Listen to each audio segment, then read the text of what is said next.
Assalamualaikum warahmatullahi wabarakatuh. Halo semuanya, perkenalkan nama aku Adistia Yuandriani dari jurusan Administrasi Bisnis.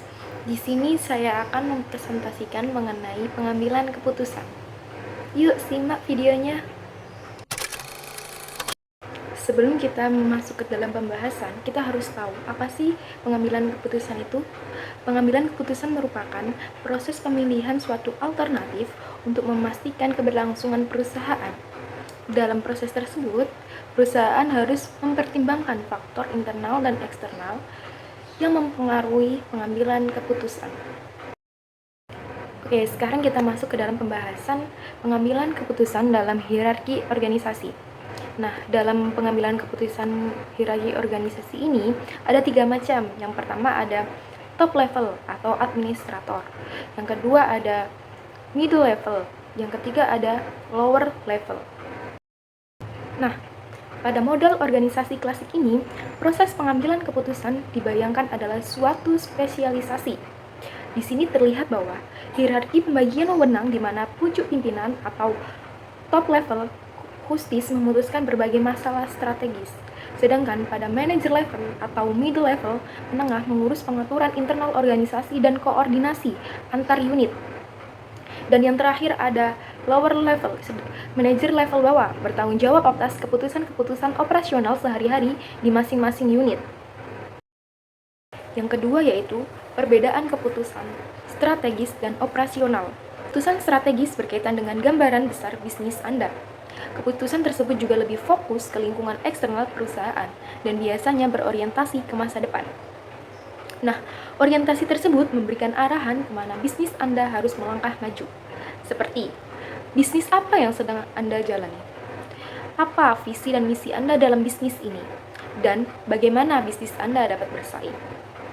Sedangkan, untuk keputusan operasional sendiri adalah ketika Anda membuat keputusan yang melibatkan proses atau prosedur seperti menentukan bagaimana kegiatan operasional perusahaan dilakukan dengan sumber daya yang tersedia. Keputusan operasional yang diambil memastikan bahwa suatu pekerjaan akan dilakukan secara terstruktur dan sistematis, seperti bagaimana sistem quality control dilaksanakan, bagaimana perusahaan Anda menggunakan uangnya bulan ini, dan bagaimana prosedur perusahaan Anda dalam mengantarkan pesanan. Yang ketiga adalah teori rasionalitas terbatas. Teori rasionalitas terbatas adalah suatu asumsi yang sejak awal melatar belakangi konsep-konsep tentang pengambilan keputusan dalam organisasi tersebut.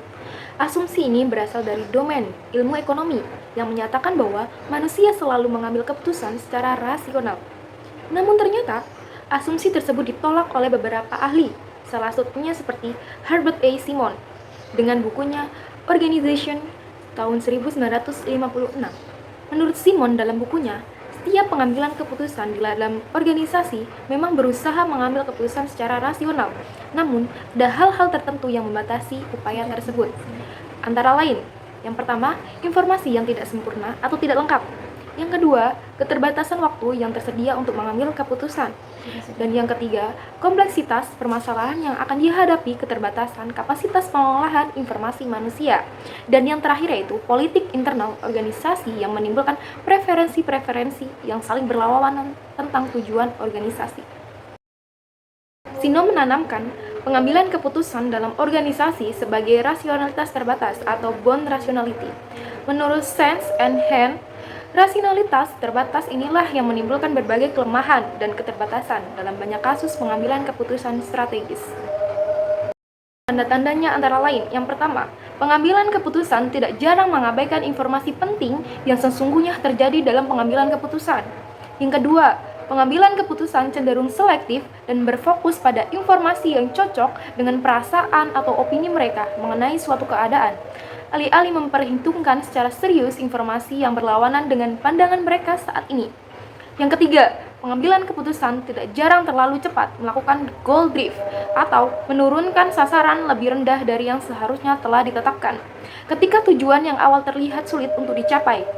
Yang keempat, pengambilan keputusan terkadang tidak mengacukan peluang-peluang yang belum pernah tergali, berarti mereka tahu bahwa peluang tersebut barangkali cukup signifikan. Dan yang terakhir, Pengambilan keputusan lebih suka pada peluang-peluang baru yang secara konseptual dekat dengan proses-proses organisasional yang ada saat ini. Yang keempat, berbagai proses pengambilan keputusan. Dalam proses pengambilan keputusan, terdapat dua faktor yang menentukan kondisi dan situasi pengambilan keputusan tersebut, yaitu agree or disagree on methods, yaitu sepakat atau tidak sepakatnya para pengambil keputusan mengenai cara. Yang kedua, agree or disagree on goals or problem definition, atau sepakat atau tidak sepakatnya para pengambil keputusan mengenai tujuan atau definisi permasalahan. Oke, berdasarkan kombinasi dari dua faktor tersebut, terdapat 4 model proses pengambilan keputusan yang efektif, yaitu yang pertama, proses keputusan rasional, proses keputusan koalisi, proses keputusan coba-coba, dan proses keputusan tong sampah. Proses keputusan rasional adalah dilakukan jika cara dan tujuan relatif disepakati oleh para pengambil keputusan. Untuk proses keputusan koalisi dilakukan jika cara disepakati, tapi tujuan tidak disepakati.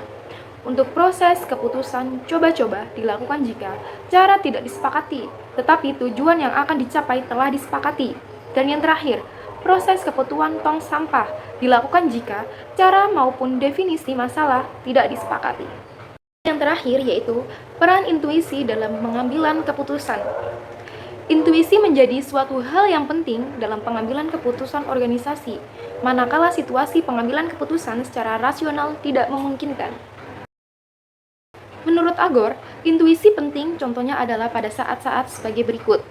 Waktu untuk mengambil keputusan sangat sempit, dan keputusan harus diambil dengan segera. Yang kedua, terdapat sejumlah alternatif pemecahan masalah, yang masing-masing masuk akal dan memiliki argumentasi yang sama kuat. Dan yang ketiga, tidak ada atau sangat sedikit contoh atau preseden sebelumnya yang serupa dengan masalah tersebut. Yang keempat, permasalahan yang dihadapi mengandung unsur ketidakpastian yang tinggi. Yang kelima, variabel-variabel keputusan tidak bisa diprediksi secara ilmiah. Yang keenam, analisis data tidak bisa banyak membantu. Dan yang terakhir, fakta-fakta yang tersedia sangat sedikit. Itulah presentasi dari saya mengenai pengambilan keputusan organisasi. Sekian dari saya. Terima kasih. Wassalamualaikum warahmatullahi wabarakatuh.